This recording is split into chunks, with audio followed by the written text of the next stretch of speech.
Hello, everyone, and thank you for joining us. I am Dr. Anarita Bashalieva, along with co-hosts Dr. Victor Fett, Dr. Katerina Shrey, and our program producer, Professor Larry Sherry. We host a weekly discussion panel on Russia's war on Ukraine with guests from Ukraine, military experts, medical personnel, academics, artists, literary figures, and relief workers. Our panel is recorded and circulated nationally and internationally. We appreciate your comments and feedback. Special thanks to Marshall University Libraries and MUIT for making this weekly event possible. If you are joining us live on Teams, please feel free to use the chat to post any question for our guest. A quick greetings to our viewers in Ukraine from Dr. Katerina Shrey. Вітаємо наших слухачів в Україні з глибоким покліном. Ми далі свідки вашого страшного терпіння і також вашої великої сили. Дякую вам за вашу участь в нашій тижневій програмі. Thank you, Katerina. Today's guest will be introduced by Dr. Victor Fett. Thank you, Anna and Katerina. I am so glad and honored to have back Dr. Taras Oleksyk joining us from Oakland University, Michigan, USA. Dr. Oleksyk is a biologist. He has been guest of our program before, and today we ask him to talk about the genomic diversity in Ukraine, the subject which might seem far from war battlefield, but also so very important because it defines what Ukrainians are and were. And please, Dr. Oleksyk, introduce yourself and tell us all you want to. Well, thank you for a wonderful introduction. And я також хочу сказати українським слухачам добрий день, добрий вечір, де ви є. І дуже приємно вас тут мати. I was born in Ukraine and educated in the United States. My background is in genomics, but I work on many different things. And I did talk a little bit about before about my background. I will keep it short here because I would like to concentrate on our research. But Dr. Fett will probably be able to share my contact, and you will be able to ask whatever questions you have. Currently, I'm at Oakland University, and I'm also a U.S. Fulbright scholar. I'm going to spend the next year in Europe. And this is the research that I'm dedicating myself for next year. If you look at this picture here, it looks like it's been drawn by ChatGPT because it was. And I asked ChatGPT to draw a genomics map of Europe. So it put together genomes in Europe. And I'm not sure what this is, but this is basically our state of understanding what the genomic map of Europe is. And in a sense that I would like to start introducing to you to our the whole field of genomics, so you don't understand it the way ChatGPT does. You might become experts on it after they finish the stuff. The field of genomics, I actually remember this starting about 30 years ago when I was a graduate student. My boss at National Cancer Institute brought in a CD and he said, "Here is this human genome." And I said, "Wow, this is amazing. What do we do with it?" He says, "I don't know." And this was, a huge investment of the United States government. At that time, it was about $3.5 billion. And that was basically information in the human genome, except for nobody knew what it meant. Behold, 30 years later, now the investment of $3 billion has turned back in about 200 times. So we have 200 times more money because of that small investment of $3 billion that was made. So this is one of the best investments that the United States government has made, was to research of human genome. Now, this was in the late 90s. Today, our middle 20s. The situation is very different. But what have we learned since then? Since then, we moved from the information in the genome, which is letters A, G, T's, and C's, to understanding the diversity of human genome. If you would look up genomics on Wikipedia, you probably come up to this figure that I actually drew on Wikipedia. And this was a next step after human genome. That was a step where people went and into different populations around the world and looked at different people and information in different populations and information that they had in their genome, in order to understand what different words, different variations between people meant. You had to inquire what are the differences between people, why these people are different, and what is the historical contents of this. And this all leads to our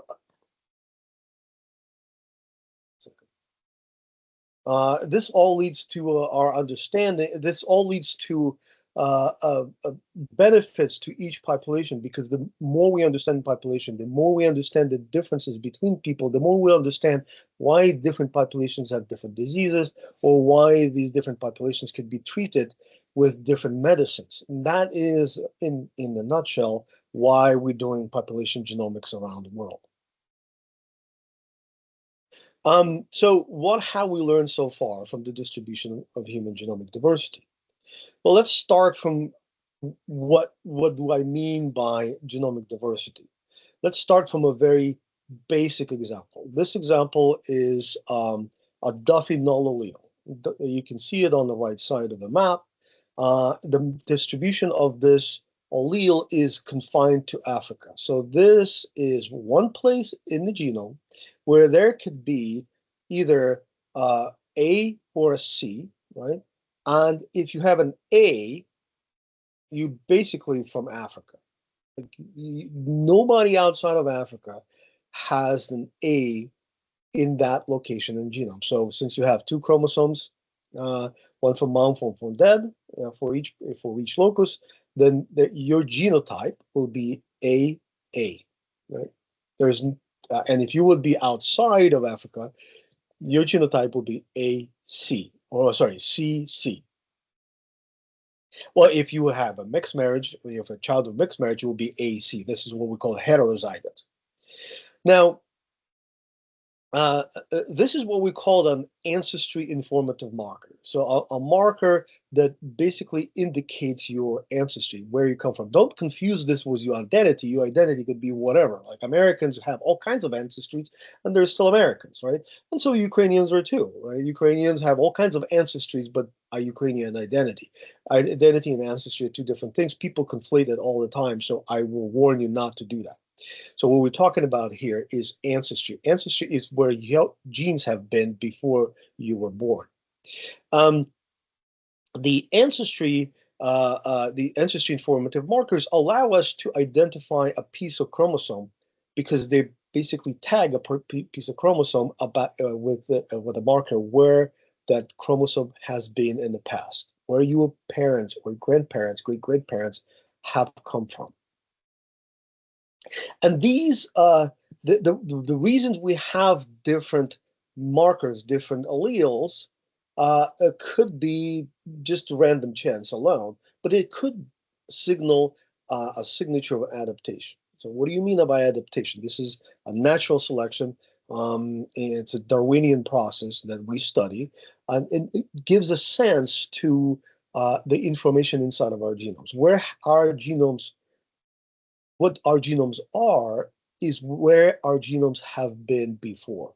So if your population lived in Africa, then you probably will have adaptations to living with diseases like malaria, or with digesting foods like cassava, or with living in very high temperatures.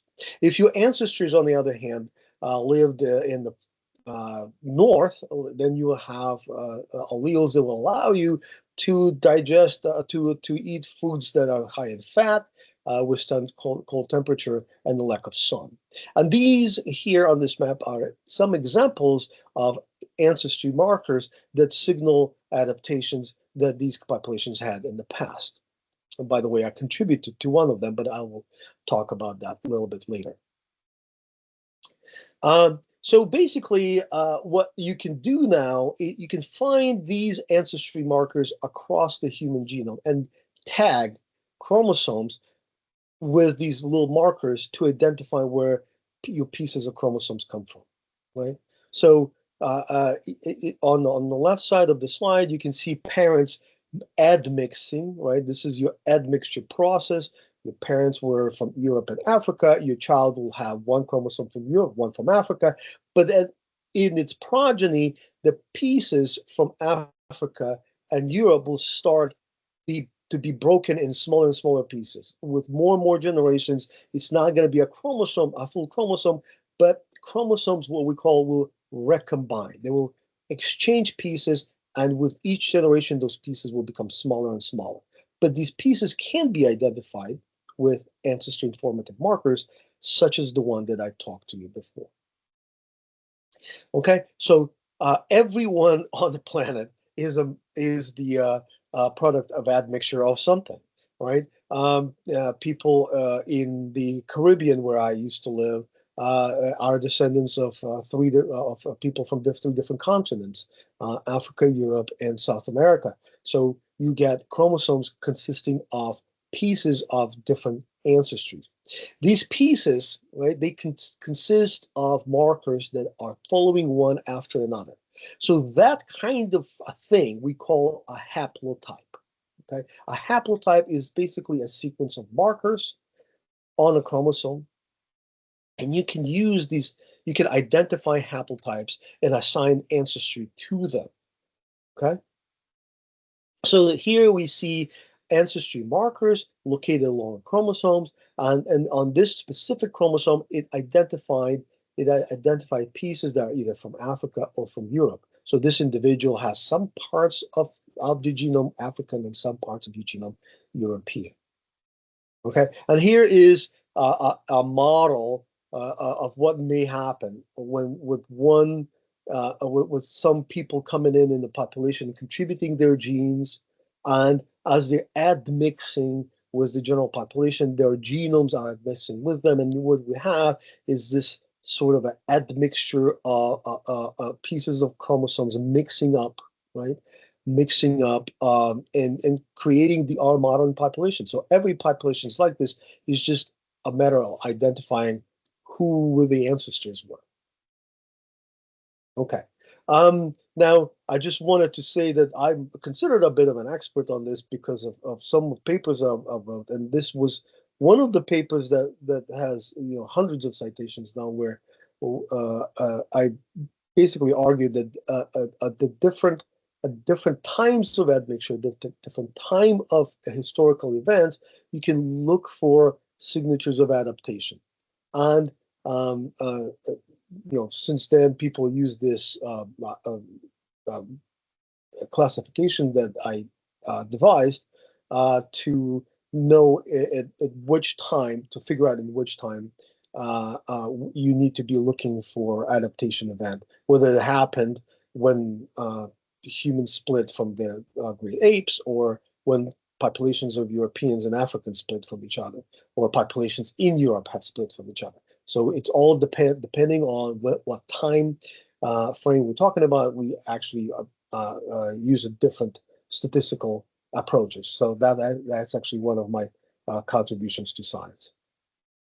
All right, in this specific paper, one of the method is outlined, and this is relevant to what I was talking about. So here we see a model of chromosomes, right? So each individual is carrying a chromosome, and here we have chromosomes of 10 individuals. They look like they're blue. Remember, we had that admixture process, and this particular individual has brought the red haplotype, the red chromosome. Let's say this was a European population, and this one individual came from Africa.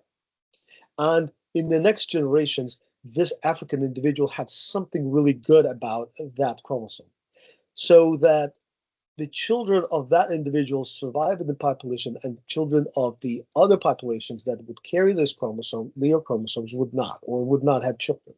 So what happens in the next couple of generations is this African chromosome has been replacing European chromosomes in the surviving population. Now, this is something that has happened in the Caribbean because Africans brought some of their immunity with them that while Europeans could not survive in the tropical climates, the admixed progeny of them could, because they would carry these African adaptations with them. So this is one of those adaptation. It's a marker, ancestry informative marker, marked in green, but you can see around them is the African haplotype, African chromosome that's expanding.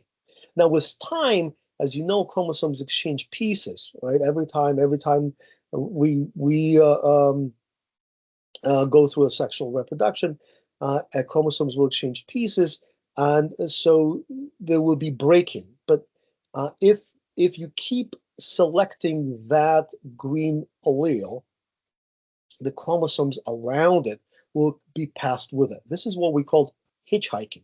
So a piece of chromosome is hitchhiking on the allele that is beneficial to you. So because you can't just rip out one piece of the chromosome, right, and just pass it on. Our genome consists of 23 chromosomes, and each of them is a unit. And on each of the chromosomes, each one of the chromosomes is from 5 to 3,000 genes, 500 to 3,000 genes. All of these genes will be hitchhiking with it. But with every reproduction, the piece that hitchhikes with it will get smaller and smaller and smaller, unless the selection to have that chromosome in that generation is very strong. So the stronger selection, the longer is that red piece. Okay, and that is one of the signatures of selection. Now, here's the real example. The real example in Caribbean, here's a chromosome 6, and here's a deviation from average ancestry. And you can see in the beginning of the chromosome, there's a lot more African than European DNA. So everybody in this population has a perfectly average European chromosome, except for this part of chromosome that came from Africa. And if we didn't know what gene was underneath that, it would be like, oh, I wonder what's going on. But underneath this is something that we call an HLA region, a region that's responsible for immunity. So this region is overrepresented for African DNA because African DNA is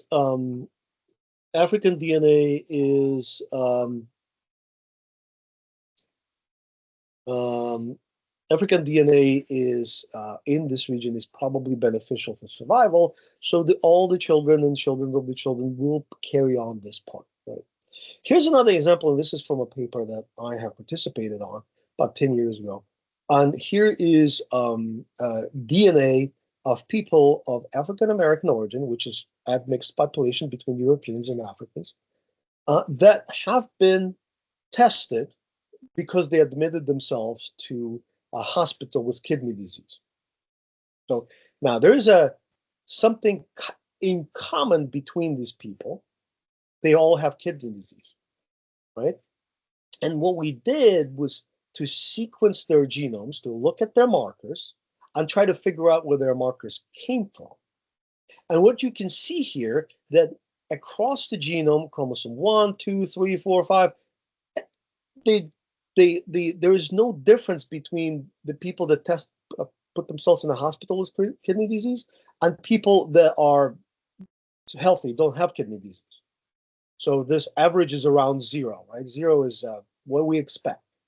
Except there's this place on chromosome 22. And on chromosome 22, there is a piece of African DNA that just everybody, basically everyone who has the disease, has a piece of African haplotype, African chromosome. There's ancestry markers pointing to that this piece of chromosome had to have come from ancestry in Africa. and they have kidney disease. They have something called focal segmental glomerulosclerosis. Okay, so my job was to look under this peak and see what kind of genes this peak has. And when we look under there, there's about 33 genes in there. 33 genes is a lot of genes. We can come up with all kinds of explanations.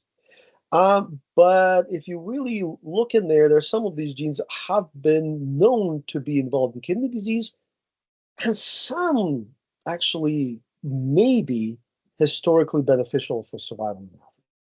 So what could this haplotype code for? Right. Well, to get very fast in this story, the people that I was working with immediately looked at the medical records of these people. They said, okay, we know there's a gene called MYH9. It's involved in kidney disease.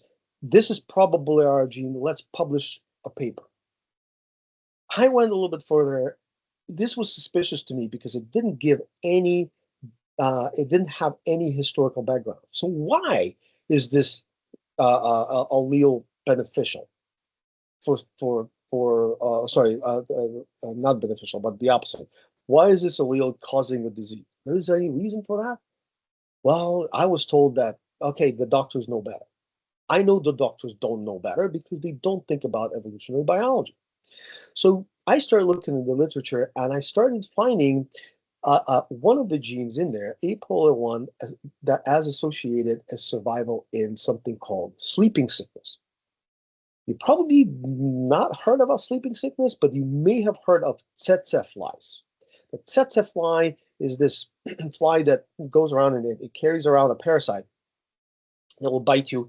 And this is one of the reasons why Europeans cannot survive in Africa, because we have no immunity against this parasite. And in fact, many Africans don't. And if they don't have a specific variant of APOL1 gene, they will die. Well, if they will die, they will not have children. So everybody who survives in Central Africa will probably have a protective version of this gene. Now, what this version of the gene does, it basically dissolves a parasite. It dissolves a parasite, APOL1, apolipoprotein 1. It will dissolve trypanosomal parasite inside of your cell. But it will also dissolve your kidney if you live to older age. So the benefits you get early in life actually will hurt you later in life, right? So this is kind of how disease adaptations work. They don't necessarily always good for you. They could be bad for you in the long run. Now, I was talking to my collaborators, and they were just adamant on MYH9, but another group discovered that I was talking about it, and they already worked on APOL1. They were trying this, and they actually it turned out that this was a different gene. So I got Nature Genetics and a science paper out of this. But one of the things I would like to tell you, and this is for Victor specifically, because I remember two things. One of them, in the words of a great Ukrainian evolutionary biologist, who was born in Nizhyn, Nemirov, and he basically was a founder of evolutionary biology in the United States. He's one of the people who wrote the first textbooks and explained evolutionary biology to everyone. He famously said, nothing in biology makes sense except for in light of evolution. So the MYH gene may have been what we call a hitchhiking gene. It was on the haplotype that's associated with the disease, but the causal gene is actually APOL1, and we know this is because of the function that makes sense in the historical context. And I knew about historical context because of something else. I don't know how much of a children's book Victor had read, but we have shared childhood in similar times. But I was reading this Polish author, Alfred Szklarski, and I would never forget it, right? And so when I was looking at this gene, the first thing came to me was the book that I read when I was 13 years old about the expedition to Africa and encountering all these people dying from sleeping sickness. And to me, it was a trigger that that led to understanding that it's probably not the gene that doctors are talking about.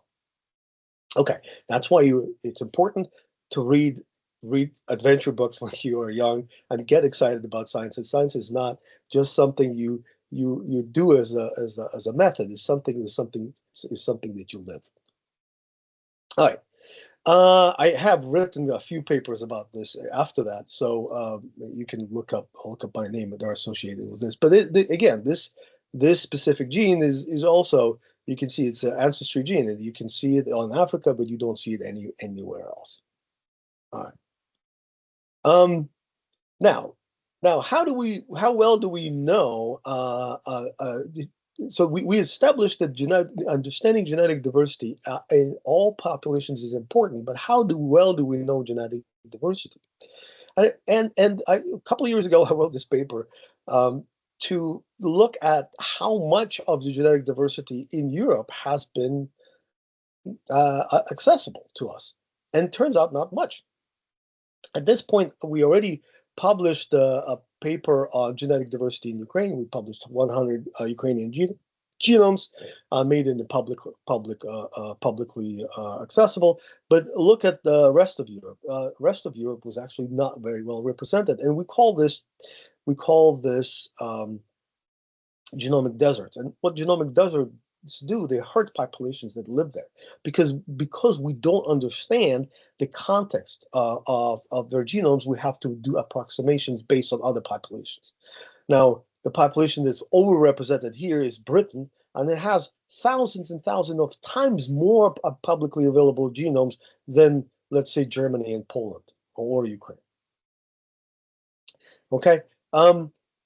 So we created this, and I called research in the places that are genomic deserts. That's the term we introduced. Was another term, a pioneer advantage. The pioneer advantage is studying things in the populations that have not been studied before. Allows you to discover a lot more than you would discover just by moving along from populations you already know.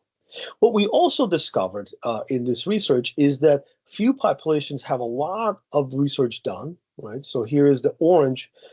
These are populations that are characterized by national genome projects like Genome England, where lots of information is possible, but a lot of the world is represented only by international projects like 1000 Genome Project that I took part of, where only 2 or 3 or 10 genomes are available. That's not really enough to benefit people that live in those places. So we were urging with some of the papers, and there's going to be another paper in Cell, we'll be urging people to establish national genome projects so it would lead to equitable genomic research, right? So in general, we looked around the map, and there's still blank spots, white spots of the with missing DNA that we don't know, and we can't study those places, and we can't understand the background of the population that evolved there. And this is what the picture of the world map in genomic research looks like. It's these puzzle pieces that are thrown around, and they don't let you understand the complete picture. But what we really want is something like this, where the map of the genomic world is full enough so we can actually sail between continents and understand what the distances are, and understand how the countries are located, and understand the differences in historical context. And this leads to this, as I said, will lead to the equitable genomic research, and currently we don't have it. So what can we do about this? We started by, this is the genomic research that we have, we can access it and actually see where the available genomes are. And this is going to be another paper will be published. So we'll try to kind of centralize it. And this is, by the way, it's going to be hosted in Ukraine, so that Ukraine becomes one of the centers of genomic research in Europe. So everybody who will try to look for genomic resources will go to Ukrainian server that's hosted by Uzhhorod National University that I collaborate with. So what else should we do? We can start working on getting things done ourselves. So for example, like in this case, we input when I worked in Puerto Rico, I organized this teams of students to collect DNA. This was one of the educational activities that I had when I had students approach families on the beach and they will collect their DNA, give them consent to collect their DNA. And the students use their DNA in their own research to characterize genetic diversity in their own little town. So each student had a presentation about what kind of a genetic diversity that they had in their town. This was actually in NBC News. And then there were a couple of other fun stories I can tell you some other time. But about 15 years ago, I wanted to start doing things in Ukraine, but I couldn't find any resources in Ukraine in 2011, 2012. So at the time, one of the ways to understand the genetic research diversity in Ukraine was to motivate our neighbors to generate their genetic diversity. So I collaborated with. This is before the war, so I'm making a disclaimer. This is kind of long time ago. With my former advisor Steve O'Brien, we initiated a project called Genome Russia, and it started fairly well, but then the war started and I quit the project. But before I quit the project, I actually wrote a manifesto for it. After we left the project was closed and went into secret. Unfortunately, that piece of puzzle that I needed to anchor the puzzle around Ukraine is still missing.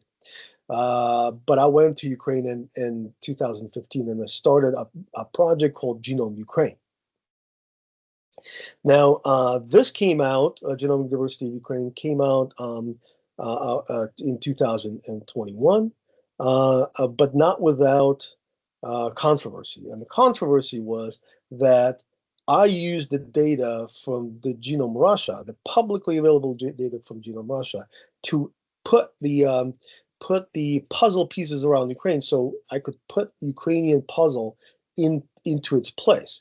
But when I submitted the paper, I have been confronted by the FSB, who asked me to surrender the data on Russians that I had from the Genome Russia project because it only belonged to the Russian government.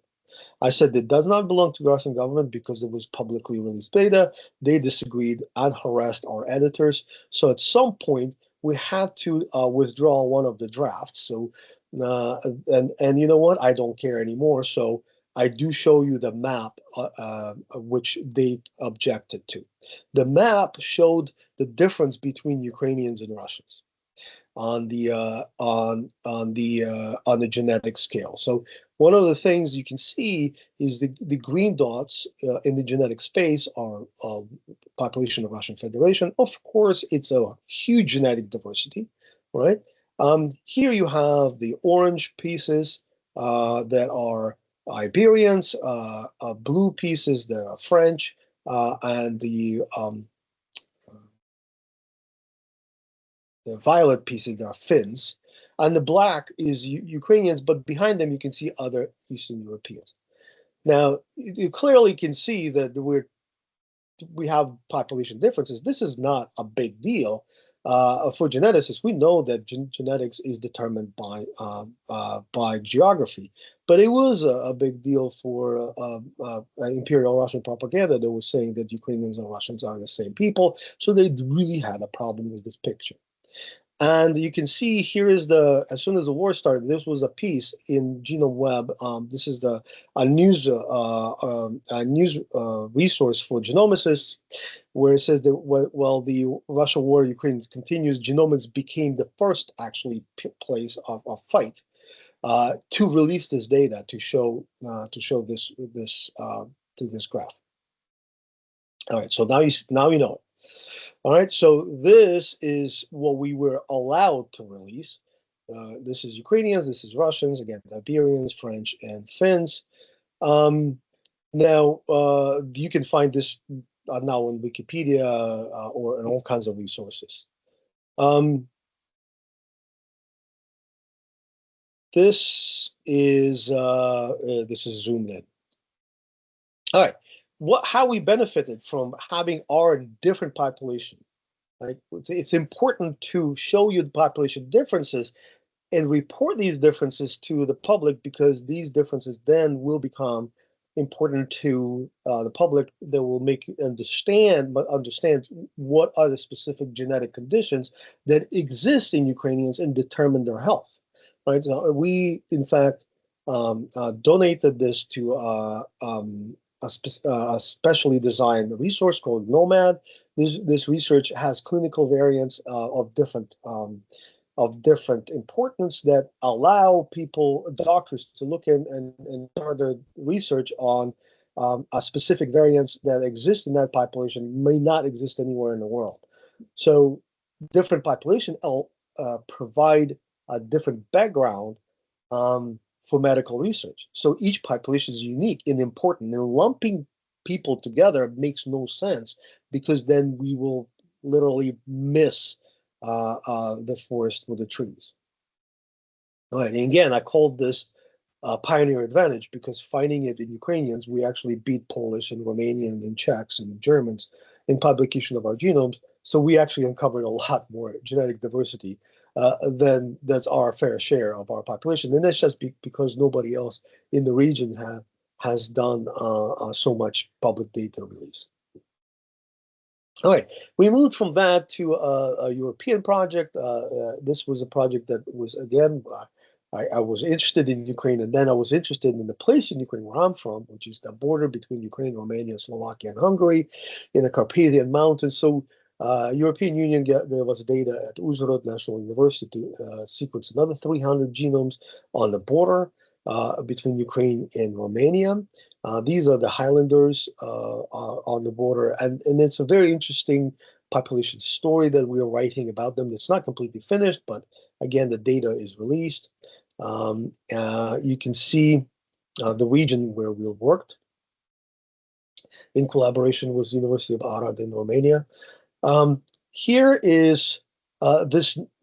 Now, we remember the early map, geographic map, where we had a few populations with full genomes. Now, we have a lot more public genomes available, and now we can see a picture.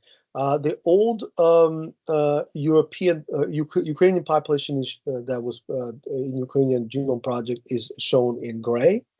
Romanian population is shown in purple, right, or pink. And then new Ukrainian population that we sequence is UAU, Ukrainians from Transcarpathia, UAT in black between them. So of course they're between them because they're on the border. So it basically demonstrates to you that geography dictates genetic differences, and it's important to sequence genomes in population around the world to get a full picture of genetic diversity. So basically what we're doing here, we're filling out the puzzle map in the places where we live. And who else would do it, right? But us. We Ukrainians have to study our own genomes. This is what we do, because we don't really want, I don't know, Brazilians or South Koreans to do it for us. All right. Now, the broader impact of this project was that my group demonstrated we can work in Ukraine. Right, we can work in Ukraine and collect samples in Ukraine, and we established a lab in Ukraine. We trained people, trained students how to extract DNA, how to sequence, how to analyze the data. Recruited some students and postdocs to work on this, and we started a project called Bioinformatics for Ukraine, where we train lots of students from across Ukraine on how to analyze this data, and they can analyze their own data. Right, there's Ukrainian data to analyze. You don't have to do British data like the Polish people. But then the war started, and this became even more important, because lots of people could not leave Ukraine, but they would like to be part of the scientific process. And bioinformatics is exactly where you could do it, right? You can work remotely and analyze data, and we can help you while you're in Ukraine. We can help you to train and understand things. We also established a biobank in Uzhhorod that was functional, where people understood how to preserve and extract DNA. And that became very crucial because at some point, programs like 1 Million Genomes and Genome Europe are starting to look for collaborators in Ukraine. And of course, we are now a natural collaborator. So I'm going in 2 weeks to Netherlands to inaugural conference of Genome Europe. Okay. Ukraine is still not on this map because it wasn't there until they included us. All right, so what else should we do? One of the case studies of Genome Diversity, as you understand, I work on diabetes. It's actually diabetic research. So now I'm not an expert on diabetes, but there was a need to study type 1 diabetes in Ukraine, and people that knew that I had a capability approached me, explained to me why type 1 diabetes is super important, and why, including Eastern European population, the Ukrainian will fill in the puzzle that would allow the worldwide to understand the worldwide distribution of genetic diversity that impacts type 1 diabetes. Because without populations from all over the world, we would not be able to answer these questions. We would not have mutations that would explain different risks and protection from this disease. Now, type 1 diabetes is actually coming up in the world. It's autoimmune disease, unlike type 2 diabetes. It usually develops in children, but it can happen at any time. It's affecting more and more people, and people don't really know why. It is known that it is associated with HLA haplotypes. Remember, I showed you HLA haplotypes in the Caribbean that were all African. So this is actually one of those regions that is associated with this. So if you have a certain type of haplotype, you're more susceptible to type 1 diabetes. But we also don't know regional differences in variation that may contribute to diabetes, and by knowing them, we could design strategies to prevent it. Okay, so we started working in Ukraine because, as I said, we were approached because we could work in Ukraine, but also because type 1 diabetes in Ukraine was growing rapidly. In fact, in Ukraine, about 200,000 or 150,000 people would still be alive if they didn't die from complications from type 1 diabetes. And I'm not an endocrinologist, but I could help. But you know who's an endocrinologist? Well, my sister is the chief endocrinologist of the state of Transcarpathia, so she actually helped me to design this study. This study was to collect samples from 20,000 people, half from diabetes people, half from not diabetes people, to extract DNA, sequence their exomes, and try to figure out what are the regional pioneer advantage mutations that will allow us to ask to identify previously unknown places in the genome that could affect this disease. We were supported in this by Helmsley Charitable Trust, which is one of the largest private funds that support diabetic research around the world. It's located in New York City. And you probably know about Leona Helmsley. She was called the Queen of Mean. She died with a huge amount of money, but luckily she gave it to her doctor, and her doctor put it to a really good use.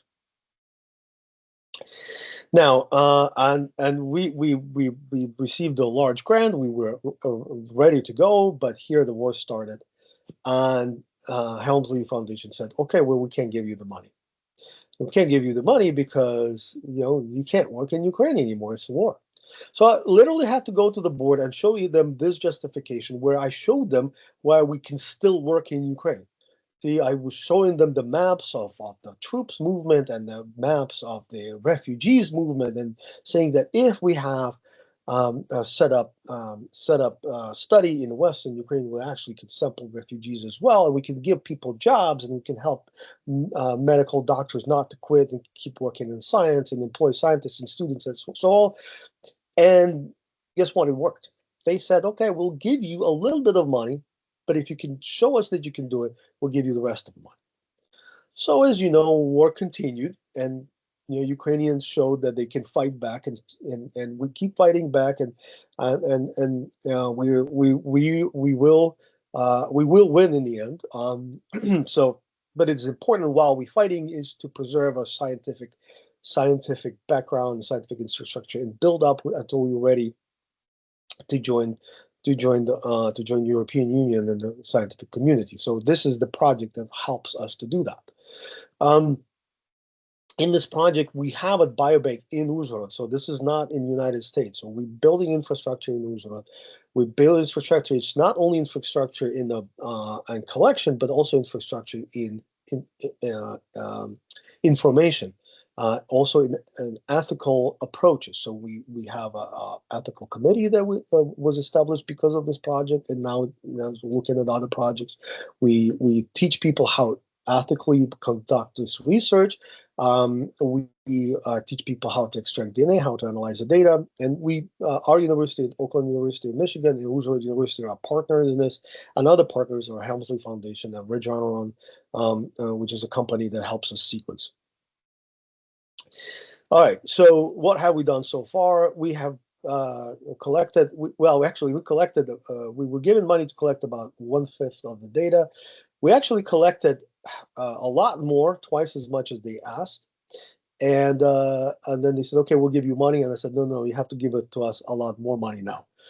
But now, so we were given a second tranche of this grant, and we are on the way to. We're about at half point of collection. We have about 10,000 samples. They're all in Ukraine.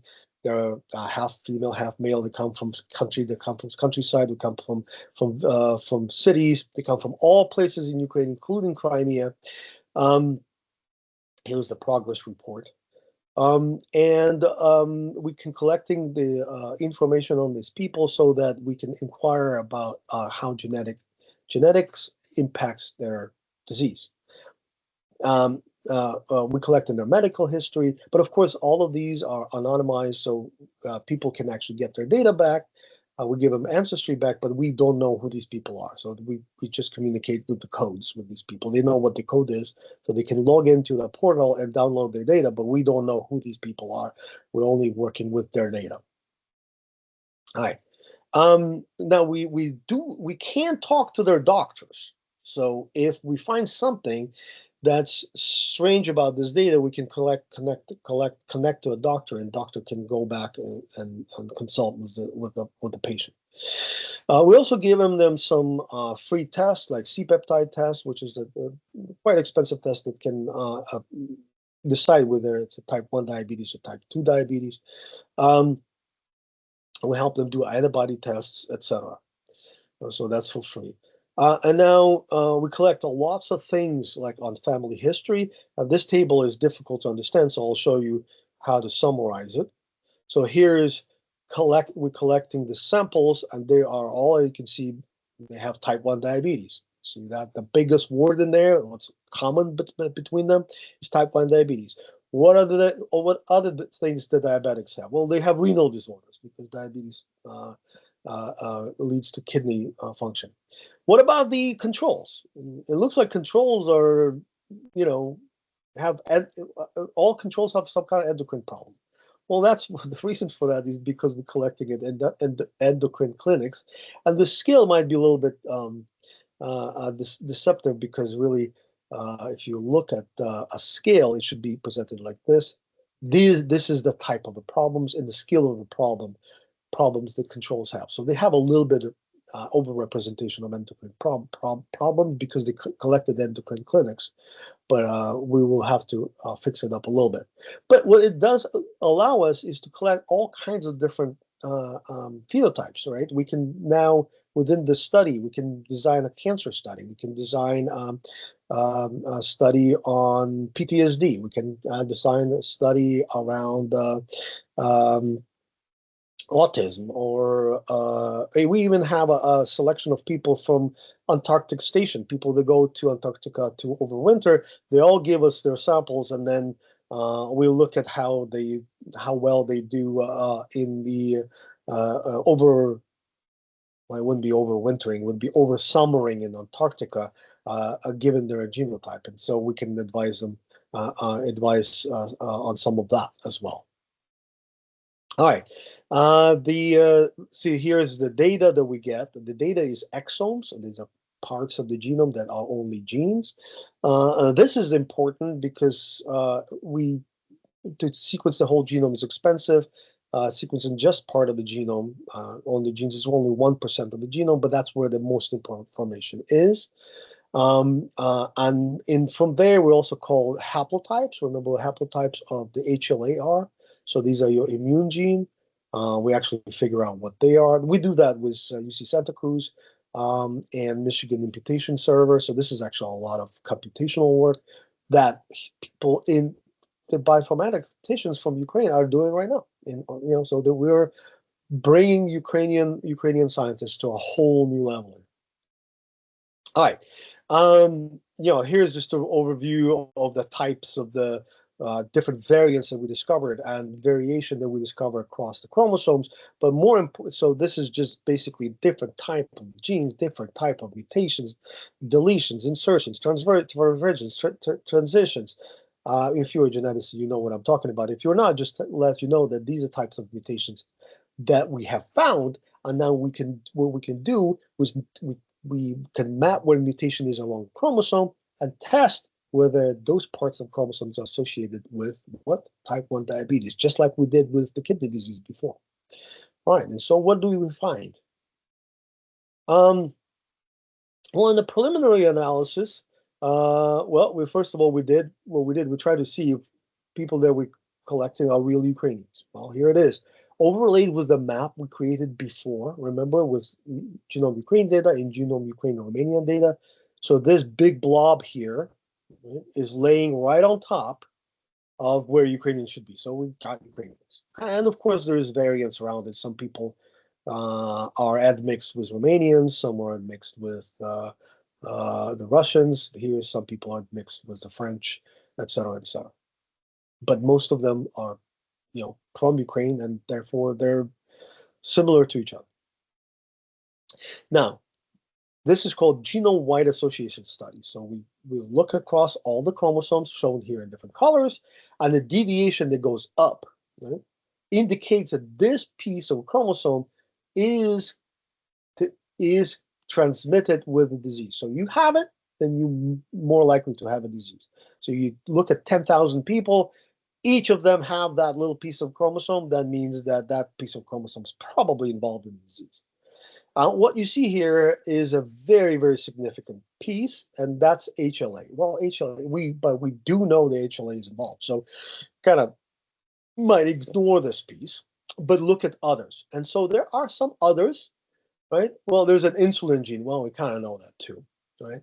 There's a couple other genes here, and DTX here, this little gene here, it didn't show up in any other tests. This is a specifically Ukrainian gene that leads to type 1 diabetes. So that's a good hypothesis that we can pursue further and try to figure out that did we find a new gene involved in type 1 diabetes, and specifically only happens in Ukraine. So if you try to study in other populations, you just don't find people with this mutation.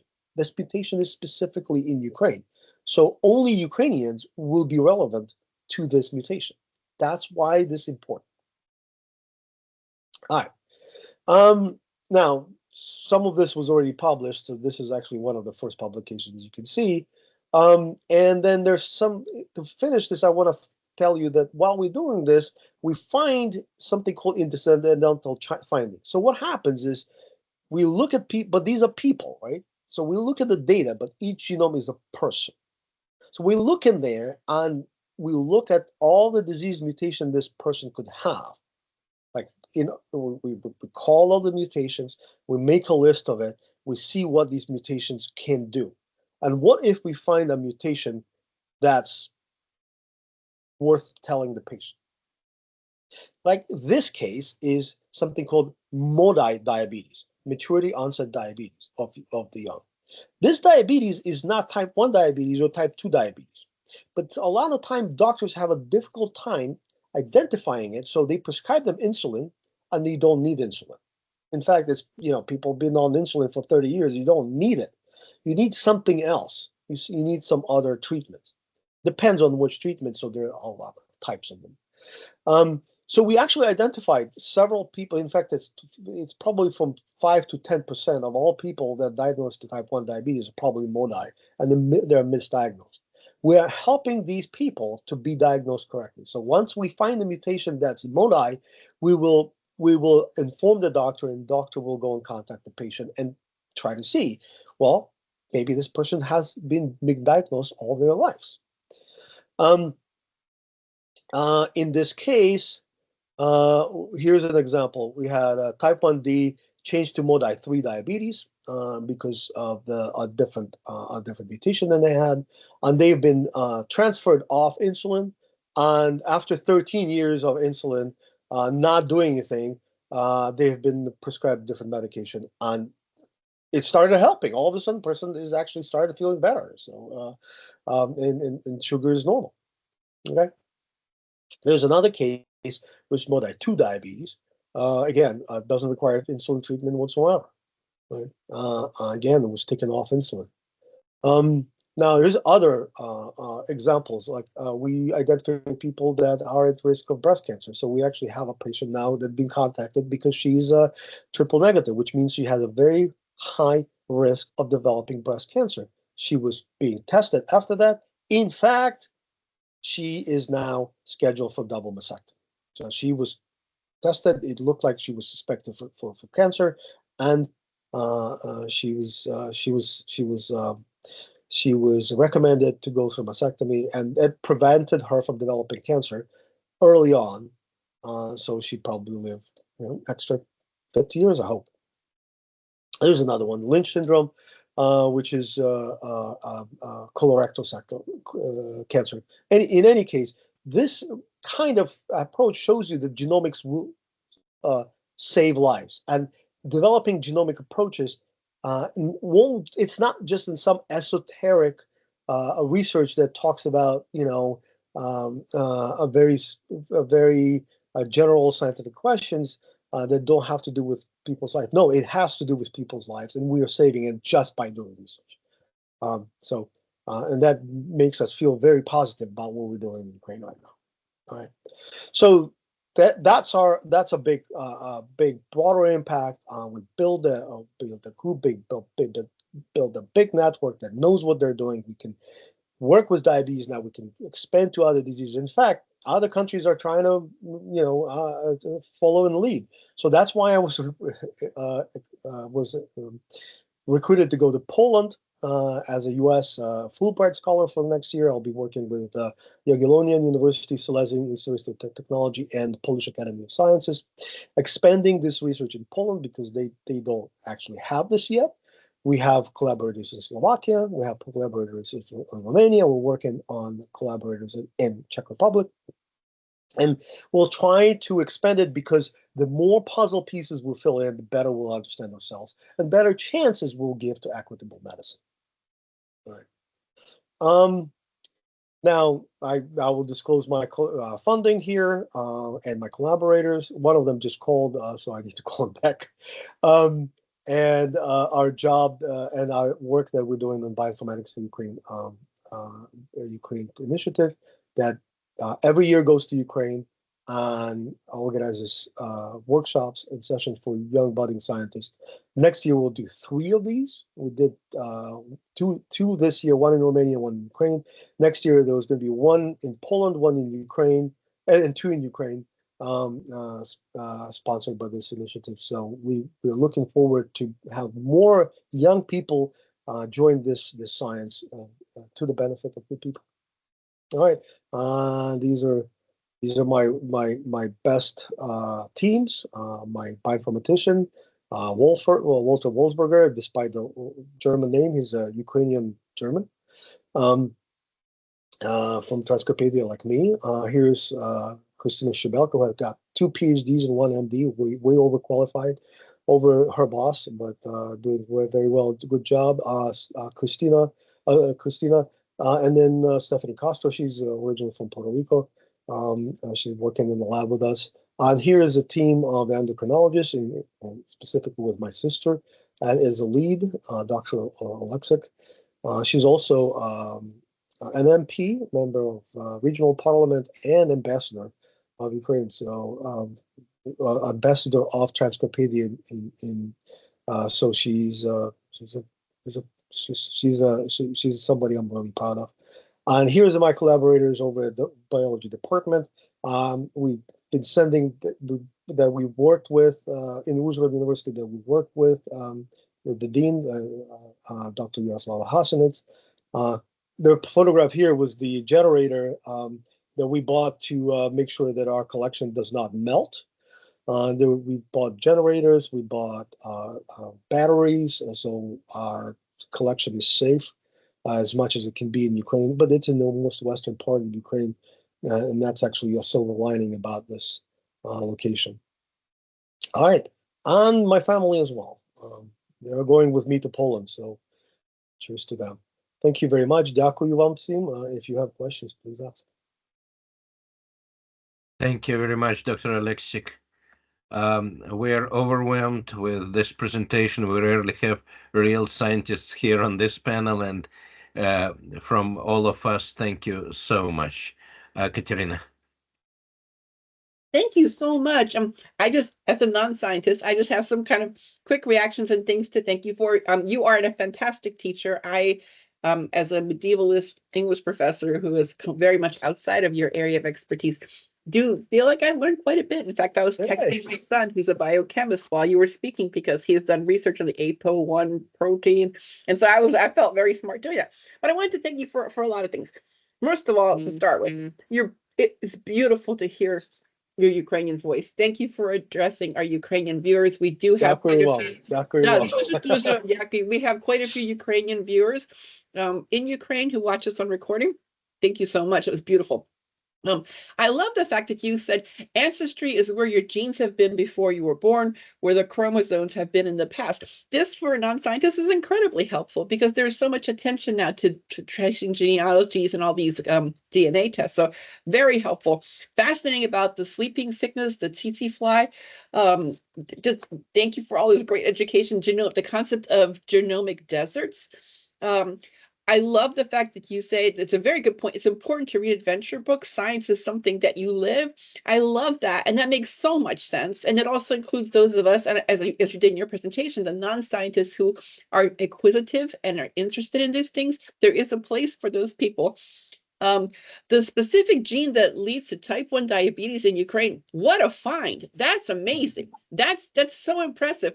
In fact, my question to you was going to be, how has the war affected research in Ukraine? But you have more than answered that. And I just want to congratulate you on the amazing work you have done. It's amazing no matter what, but under the most recent circumstances, truly mind-blowing. We are very, very fortunate to have you. So thank you so much for your many contributions to the scientific community. Thank you very much. It is nice to hear from fellow Ukrainian too. And by the way, you're Ukrainian, you're beautiful. So don't even say that. My parents would be very happy to hear that. They insisted we speak Ukrainian growing up, and there are many people like me, like first generation born here. All those years as a child, like growing up, Ukrainian school, church in Ukrainian, Plast, scouting in Ukrainian. And we're all, as children, my kids have to go to Plast too, and I teach at the Ukrainian school in Detroit as well. So. We have similar lives, and it is all now. I now understand, and I'm so grateful for all that. All those years as a kid, you don't really appreciate it, but thank you for what you're doing to build the culture and just keep us aware of the richness and beauty of our traditions. Thank you, Dr. Oleksyk. This is wonderful, and we hope this recording will be available soon. Please disseminate and send to your colleagues and students, and we'll do the same. I will ask Dr. Trey to say a couple of words to our viewers. August, do you have a question? Yes. Yes, please. There's very impressive work and a very, very impressive presentation. I am wondering, however, how the Genome Project deals with groups of people who are not part of a national state, like the Gypsies. Yeah, Oh, that's a great question. Those are called endogenous populations. We have some of those. We also have Wallachians, which are also a very interesting population. And of course, first of all, we need to approach this very carefully and ethically. So we need to talk to the leaders and see if they're okay to participate in the studies, and then we try to give back to their community. The Gypsies in Transcarpathia were very happy to participate, by the way, and they turned out to be all very proud to be not to be admixed. That was very interesting, because contrary to popular belief, the Gypsies in Eastern Europe not very admixed. They are very proud of the lineage, and I did have Baron, which is Gypsy King, Facebooking after the study, saying that he is a 100% Gypsy, very proud of it. As opposed to Wallachians, they're also thought to be very, very separate population, but turned out to be a very admixed one, because probably because as they were traveling across the mountains, they would accept refugees from many, many different backgrounds, and they turn out to be extremely admixed. And this is a very interesting part about their culture. So you have to be very careful with this. So this is why national genomes are better, because you approach them with it's a population of a country rather than targeting ethnicities, right? If you try to get ethnicities that it might be very ethically sensitive, because if you target specific ethnicity, then it's like, okay, why are you studying us, right?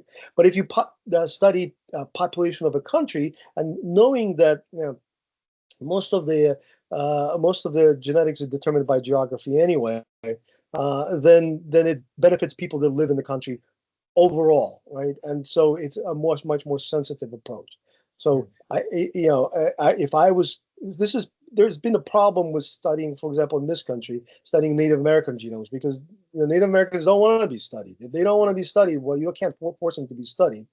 Now, I would recommend them to become part of the research, right? And of course, you need to be given back to their community, and they need to be part of it, rather than being senseless data.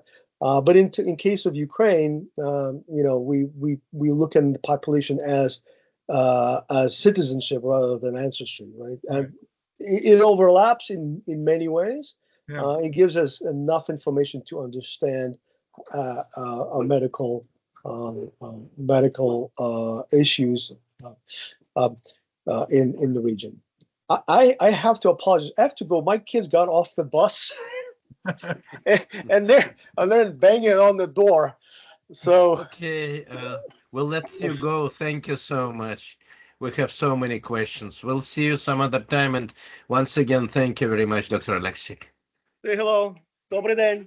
Добрий день. Hello, kids. Hello, добрий день, добрий день. Come on. Yes, come on. Goodbye. I can go to the wall. Goodbye. Thank you. just said yes. No. Yes, Katerina, please. That was adorable. Дорогі браття і сестри в Україні, ми зберігаємо вас у наших щоденних думках і молитвах. Нехай милосердний Бог тримає вас у своїй опіці. До наступного тижня. Прощаємося. Слава Україні. Героям слава.